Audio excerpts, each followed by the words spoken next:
Shri Bhaktirup Maharashtra news channel आपण पाहतात. Shri Bhaktirup Maharashtra news channel Chhatrapati शिवरायांचं आपण सगळेजण नाव घेतो. त्या छत्रपती शिवरायांच्या मंत्रिमंडळात सुद्धा 8 प्रधान मंडळ म्हणजे अष्टप्रधान मंडळ होतं आणि हे कोणालाच विचारायला तयार नाहीत. माशे काय विचारायला गेला तर सहज आमच्या बार्शी तालुक्यामध्ये आम्हाला पवार साहेबांची सभा झाली. त्या सभेनंतर सोपल साहेबांच्या घरी पवार साहेब गेले आणि त्या दिवशीपासून रोहित पवारांचं माझं काही क्रॉसिंग झालं आणि त्या दिवसापासून जरांगे पाटील मला बोलू लागले.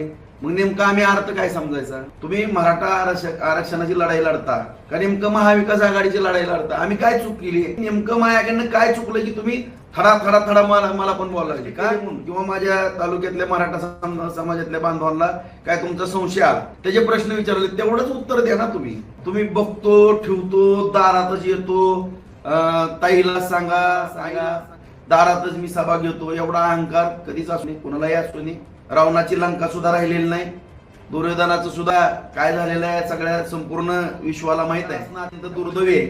आणि या ठिकाणी ज्याही कुठल्याही व्यक्तीनं ह्यांना काही प्रश्न विचारले किंवा काही विचारायला गेलं एक तरी एकेरीची भाषा बघतो ठेवतो पाडतो.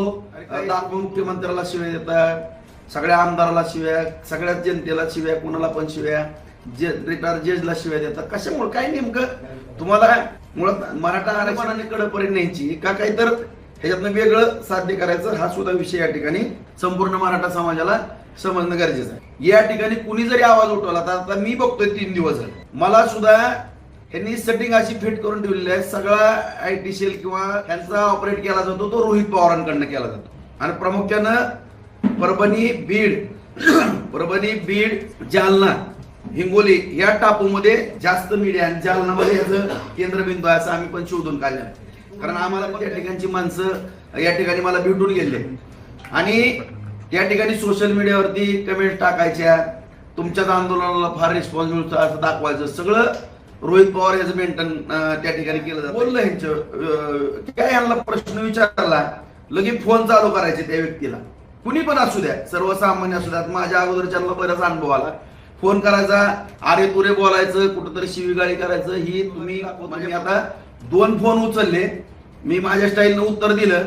परत मला काही जाणकारांनी सल्ला दिला की भाऊ तुम्ही काय फोन वगैरे उचलू नका. नौटंकी चालले जे समाजाच्या नावावरती कुणीतरी राजकीय पोळी भाजून घेण्याचा प्रयत्न करतोय.